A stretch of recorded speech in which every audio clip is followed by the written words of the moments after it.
Hello guys, welcome back to our channel. இந்த வீடியோவில் என்ன கவர்மெண்ட் ஜாப் பார்க்க போகிறோம் அப்படின்னா, தமிழக அரசு வழங்கக்கூடிய அரசு உதவியாளருக்கான வேலைப்பு தான் பார்த்தீங்கன்னா இந்த வீடியோவில் பார்க்க போகிறோம்.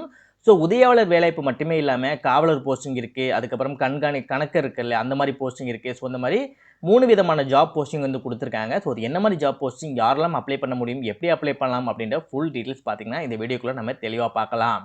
இந்த ஜாப்போட கல்வி தகுதியை பொறுத்த வரைக்கும் உங்களுக்கு 3 விதமான ஜாப் கேட்டகரி வந்து கொடுத்துருக்காங்க. ஸோ 3க்கும் தனித்தனியான எஜுகேஷன் குவாலிஃபிகேஷன் கொடுத்துருக்காங்க. ஸோ உங்களுக்கு எந்த ஜாப் கேட்டகரி சூட்டபிள் ஆகியிருக்கு, நீங்கள் என்ன படிச்சிருக்கீங்க அப்படின்றத பொறுத்து அந்த ஜாப்க்கு நீங்கள் வந்து தனியாகவே வந்து நீங்கள் அப்ளை பண்ணிக்கலாம்.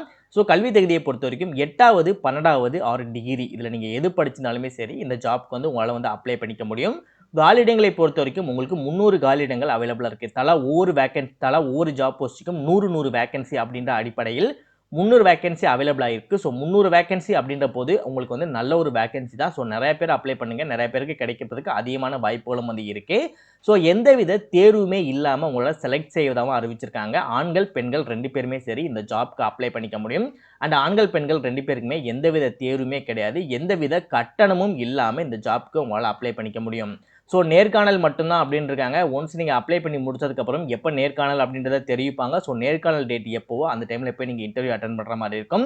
ஸோ இன்டர்வியூ ப்ராசஸை பொறுத்த வரைக்கும் ரொம்ப சிம்பிளாக தான் இருக்கும், ரொம்ப கஷ்டமாக இருக்காது. காமனாக நீங்கள் ஒரு எப்படி இன்டர்வியூ அட்டன் பண்ணுவீங்களோ அதே மாதிரி நீங்கள் அட்டன் பண்ணால் ரொம்ப ரிட்டன் எக்ஸாமினேஷன் இல்லை ரொம்ப பெரிய பெரிய கொஸ்டின்ஸ் கேட்பாங்க அந்த மாதிரி எதுவுமே கிடையாது. ஜஸ்ட் உங்களோட பயோடேட்டா மட்டும் வெரிஃபை பண்ணுற மாதிரி தான் இருக்கும். உங்களோட டீட்டெயில்ஸ் மட்டும் கேட்பாங்க, எல்லாமே கரெக்டாக இருக்கா அப்படின்றத மட்டும்தான் அவங்க வெரிஃபை பண்ணுவாங்க. ஸோ அப்ளை பண்ணுற பல பேருக்கு இது கிடைக்க அதிகமான வாய்ப்புகள் இருக்குது. ஸோ ப்ராப்பராக வந்து யூஸ் பண்ணிக்கோங்க. ஓகே ஃப்ரெண்ட்ஸ், இதுதான் பார்த்தீங்கன்னா அவங்க அஃபிஷியலாக ரிலீஸ் பண்ணியிருக்க நோட்டிஃபிகேஷன். இந்த நோட்டிஃபிகேஷன் எங்கேருந்து வந்திருக்குன்னா தமிழ்நாடு நுகர்பொருள் வாணிப கழகத்துலேருந்து வந்திருக்கு, தூத்துக்குடி மாவட்டத்தில் இருந்து. இந்த ஜாப்புக்கு தூத்துக்குடி மாவட்டத்தில் இருக்கக்கூடிய மக்கள் மட்டும்தான் பார்த்தீங்கன்னா இந்த ஜாப்புக்கு அப்ளை பண்ணிக்க முடியும். இன்கேஸ் நீங்கள் தூத்துக்குடி மாவட்டத்தில் இல்லாமல் வேறு மாவட்டத்தில் இருக்கீங்க, இந்த வீடியோ நீங்கள் பார்த்துக்கிட்டு இருக்கீங்க அப்படின்னா தூத்துக்குடி மாவட்டத்தில் உங்களோட ஃப்ரெண்ட்ஸோ இல்லை ஃபேமிலியோ இல்லை உங்கள் ரிலேட்டிவ்ஸோ யாராவது இருந்தாங்க அப்படின்னா அவங்களுக்கு இந்த வீடியோ வந்து ஷேர் பண்ணுங்கள். அப்படி இல்லைனா இந்த பிடிஎஃபை டவுன்லோட் பண்ணி கூட வாட்ஸ்அப் மூலமாக கூட ஷேர் பண்ணுங்கள். யாராவது ஒருத்தவங்களுக்கு இந்த வீடியோ வந்து அதாவது இந்த ஜாப் வந்து யூஸ்ஃபுல்லாக வந்து இருக்கும். அண்ட் இந்த பிடிஎஃப் வேணும் உங்களுக்கு, நீங்கள் அப்ளை பண்ண போகிறீங்க அப்படின்னா இதோட லிங்க் பார்த்தீங்கன்னா கீழே டிஸ்கிரிப்ஷனில் ஃபர்ஸ்ட் லிங்க் உங்களுக்கு ஒரு லிங்க் வந்து கொடுத்துருப்பேன், அந்த லிங்கை கிளிக் பண்ணுங்கள்.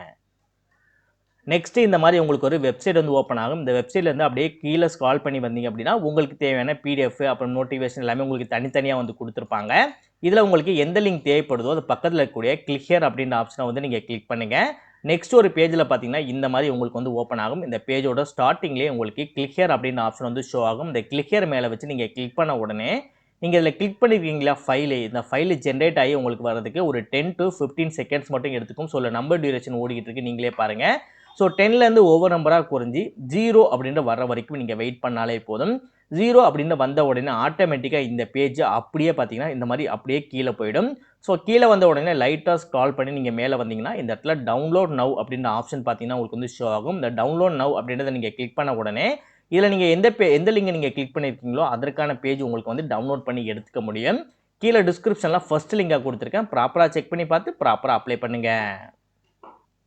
இதே மாதிரி நல்ல கவர்மெண்ட் ஜாப் பற்றி நீங்கள் உடனுக்குடனே அப்படியே தெரிஞ்சுக்கணும், நீங்களும் ஒரு நல்ல வேலைக்கு போகணும்னு நினச்சிங்க அப்படின்னா நம்ம சேனல் உங்களுக்கு ஒரு சப்போர்ட்டிவான சேனலாக இருக்கும். ஸோ அதனால் மறக்காமல் சேனலை சப்ஸ்கிரைப் பண்ணி உங்கள் ஃப்ரெண்ட்ஸ் சர்க்கிளுக்கும் ஷேர் பண்ணுங்கள். மறக்காமல் வீடியோக்கு ஒரு லைக் பண்ணிக்கோங்க. வாங்க வீடியோக்குள்ளே போய்ட்டு இந்த ஜாப்போட ஃபுல் டீட்டெயில்ஸ் தெளிவாக பார்க்கலாம். ஓகே ஃப்ரெண்ட்ஸ், முன்னாடியே சொன்ன மாதிரி 3 விதமான ஜாப் கேட்டகரி வந்து கொடுத்துருக்காங்க. ஸோ என்னென்ன கேட்டகரி அப்படின்னா பட்டியல் எழுத்தர் கொடுத்துருக்காங்க, உதவுவர் கொடுத்துருக்காங்க, நெக்ஸ்ட்டு காவலருக்கு வந்து கொடுத்துருக்காங்க. இந்த 3 ஜாப் போஸ்ட்டுக்கும் ஒவ்வொரு போஸ்ட்டுக்கும் 100 வேகன்சி அப்படின்ற வகையில் உங்களுக்கு ஓவராலாக பார்த்திங்க அப்படின்னா 300 வேகன்சி பார்த்திங்கன்னா அவைலபிளாக இருக்குது இந்த ஜாப்புக்கு வந்து. நெக்ஸ்ட்டு ஒவ்வொரு ஜாப் வேகன்சிக்கும் என்ன மாதிரி எஜுகேஷன் குவாலிஃபிகேஷன் கேட்டிருக்காங்க அப்படின்றது வந்து இப்போ நம்ம பார்த்துடலாம். ஸோ கல்வி தகுதியை பொறுத்த வரைக்கும் இந்த பருவகால பட்டியல் எழுத்தர் இந்த ஜாப் போஸ்ட்டை நீங்கள் அப்ளை பண்ண போகிறீங்க அப்படின்னா நீங்கள் பிஎஸ்சி ரிலேட்டடாக அறிவியல் இல்லைனா விவசாயம் படிச்சிருந்தீங்க அப்படின்னா உங்களால் அப்ளை பண்ணிக்க முடியும். மற்றும் இளங்கலை பொறியியல், ஓகேவா, பிஎஸ்சி அண்ட் இளங்கலை பொறியியல் ரிலேட்டடாக நீங்கள் படிச்சிருந்தீங்க அப்படின்னா இந்த ஜாப்க்கு வந்து உங்களால் வந்து அப்ளை பண்ணிக்க முடியும். பருவகால உதவுவரை பொறுத்த வரைக்கும் வெறும் நீங்கள் 12th ஸ்டாண்டர்ட் நீங்கள் பாஸ் பண்ணியிருந்தாலே போதும் இந்த ஜாப்க்கு உங்களால் அப்ளை பண்ணிக்க முடியும்.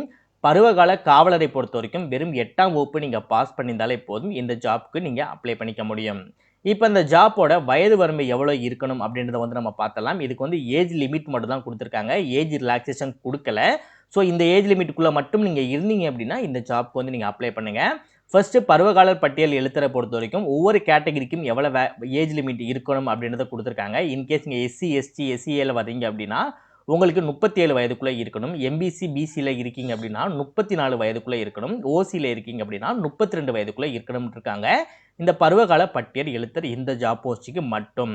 இல்ல நீங்க பருவகால உதவுவருக்கு நீங்க அப்ளை பண்ண போறீங்க அப்படின்னா, உங்களுக்கும் எஸ்சி, எஸ்டிக்கு எவ்வளோ இருக்கணும், எம்பிசிக்கு எவ்வளோ இருக்கணும், பிசிக்கு எவ்வளோ இருக்கணும், ஓசிக்கு எவ்வளோ இருக்கணும் அப்படின்றதை பார்த்தீங்கன்னா தனித்தனியா குடுத்திருப்பாங்க. ஸோ பருவகால காவலருக்கும் அதே மாரி தான் தனித்தனியா குடுத்திருப்பாங்க. ஃபர்ஸ்ட் நீங்க என்ன ஜாப் போஸ்டிங் நீங்க அப்ளை பண்ண போறீங்க, நெக்ஸ்ட் உங்களோட எஜுகேஷன் குவாலிஃபிகேஷன் என்ன, நெக்ஸ்ட் உங்களோட ஏஜ் லிமிட் என்ன அப்படின்றத தேர்வு செஞ்சுட்டு, அதுக்கப்புறம் இந்த ஜாப்க்கு வந்து அப்ளை பண்ணுங்க. இன்கேஸ் உங்களுக்கு 37, 34, 32 வயதுக்குள்ளே நீங்க இருந்தாலுமே சரி, இந்த வயதெல்லாம் எந்த தேதிக்குள்ள இருக்கணும், எந்த மாதம், எந்த வருடத்துக்குள்ள இருக்கணும்னு பார்த்தீங்க அப்படின்னா, 1/7/2025 இந்த தேதிக்குள்ள தான் பார்த்தீங்கன்னா, இந்த வருடம் இந்த மாதத்துக்குள்ள தான் பார்த்தீங்க அப்படின்னா, உங்களுக்கு வந்து 37, 34, 32 இந்த வயதுக்குள்ள நீங்க இருக்கிற மாரி இருக்கணும். இன்கேஸ் 2/7/2025 அந்த தேதிக்கு உங்களுக்கு இந்த வயதுக்குள்ள வந்தீங்க அப்படின்னாலும் நீங்க எலிஜிபிள் வந்து கிடையாது. இந்த தேதிக்குள்ள இருக்கக்கூடியவங்களுக்கு மட்டும் இந்த ஏஜ் லிமிட்டுக்குள்ள இருந்தால் மட்டும் தான் இந்த ஜாப்க்கு நீங்க எலிஜிபிள். உங்களால வந்து அப்ளை பண்ணிக்க முடியும். இப்ப இந்த ஜாப்போட சேலரி எவ்வளவு அப்படின்றத பார்த்துடலாம். பருவகால பட்டியலுக்கு பொறுத்தவரைக்கும் பார்த்தீங்க அப்படின்னா, ரூ. 5285 வந்து குடுக்குறாங்க. பிளஸ் டிஏவோட சேர்த்து. என்ன ப்ரோ சேலரி கம்மியா இருக்கேன்னு யோசிப்பீங்க. ஏன்னா, அந்த ஒர்க்க பொறுத்தவரைக்கும் ரொம்பவே சிம்பிளான ஒர்க்கா தான் இருக்கும். ரொம்ப கஷ்டமாவே இருக்காது. ஸோ, அதனால தான் கொஞ்சம் சேலரியும் வந்து கம்மியா இருக்கு. ஸோ, இந்த சேலரி மட்டுமே இல்லாம, நீங்க இன்கேஸ் உங்க இந்த லொகேஷன்லேருந்து நீங்க கொஞ்சம் தூரத்தில வந்து இருக்கீங்க, உங்க வீடு இருக்குன்னா, நீங்க போயிட்டு வர போக்குவரத்து செலவு இருக்கு இல்லையா? அந்த போக்குவரத்து செலவுக்கு டெய்லி பார்த்தீங்கன்னா, ரூ. 120 பார்த்தீங்கன்னா உங்களுக்கு வந்து குடுப்பாங்க. இன்கேஸ் இங்க பக்கத்திலே இருந்தாலும் சரி, உங்களுக்கு ரூ. 120 கான்ஸ்டன்ட்டா டெய்லி வந்து குடுத்துருவாங்க. ஸோ, இந்த ரூ. 120 சேர்த்தாலே போதும். உங்களுக்கு கிட்டத்தட்ட மாதத்துக்கு ரூ. 3500 ரூ. 4000 பார்த்தீங்கன்னா, உங்க கைக்கு வந்து வந்துரும். ஓகேவா? ஸோ, அதே மாரி வந்து இந்த பருவகால உதவுவோருக்கும் அதே மாரி தான் போக்குவரத்து செலவுன்றபடி ஒரு நாளைக்கு ரூ. 100 வந்து குடுப்பாங்க. ஸோ, பருவகால காவலருக்கும் அதே மாரி தான் போக்குவரத்து செலவுக்கு ஒரு நாளைக்கு ரூ. 100 வந்து குடுப்பாங்க. ஸோ, இந்த 100, 100, 120 போக்குவரத்து செலவு மட்டும் டெய்லி கிடைக்கும். அது மட்டும் இல்லாம உங்களுக்கு மாதம் 5285, 5218, 5218ன்னு சொல்லிட்டு உங்களுக்கு தனியா உங்களுக்கு சம்பளமும் கிடைக்கும். நெக்ஸ்ட் அந்த ஜாப்க்கு நீங்க அப்ளை பண்ணி முடிக்க வேண்டிய விண்ணப்பிக்கக்கூடிய கடைசி நாள் பார்த்தீங்க அப்படின்னா, 31/7/2025 சாயந்திரம் 5 மணிக்கு முன்னாடி பார்த்தீங்கன்னா, நீங்க அப்ளை பண்ணி முடிச்சிருக்கணும். ஸோ உங்களோட அப்ளிகேஷன் எங்க கிடைக்கும்னு சொல்லி பார்த்தீங்க அப்படின்னா, ஏன்னா தூத்துக்குடி மாவட்டத்தில இருக்கக்கூடியவங்க மட்டும் தான் அப்ளை பண்ண போறாங்க அப்படின்றதுனால, ஸோ தூத்துக்குடியிலாம் பார்த்தீங்கன்னா, அதோட லொகேஷனுமே வந்து இருக்கு. ஸோ லொகேஷனோட அட்ரஸ் பார்த்தீங்கன்னா, இந்த இடத்துல இருக்கு பாருங்க. மண்டல மேலாளர், மண்டல அலுவலகம், தமிழ்நாடு நுகர்பொருள் வாணிபக் கழகம், C42, 43 and 44, SIPCOT complex, Meelavittan, Madathur அஞ்சல், தூத்துக்குடி 8 அப்படின்ற இந்த அட்ரஸ்ல போயிட்டு நீங்க உங்களுக்கான அப்ளிகேஷன் ஃபார்மை வாங்கி, நீங்க அங்கேயே நீங்க ப்ராப்பரா அவங்கள்ட்ட கேட்டு தெரிஞ்சுக்கிட்டு, நீங்க அங்கேயே எல்லா விஷயமும் கேட்டு தெரிஞ்சுக்கிட்டு, ப்ராப்பரா நீங்க அப்ளிகேஷனை ஃபில் பண்ணி அவங்கள்ட்ட குடுத்துட்டு, எப்ப இன்டர்வியூ அப்படின்ற காமனான விஷயங்கள் எல்லாமே நீங்க கேட்டு தெரிஞ்சுக்கிட்டு கூட பார்த்தீங்க அப்படின்னா, இந்த ஜாப்க்கு உங்களால அப்ளை பண்ணிக்க முடியும். ஸோ ஆண்கள், பெண்கள் 2 பேருமே இந்த ஜாப்க்கு அப்ளை பண்ணிக்க முடியும். முக்கியமா பெண்கள் இருந்தீங்கன்னா உங்களுக்கு ரொம்ப யூஸ்ஃபுல்லா இருக்கும். ஸோ பெண்கள் எல்லாமே தயவு செஞ்சு இந்த ஜாப்க்கு வந்து அப்ளை பண்ணுங்க.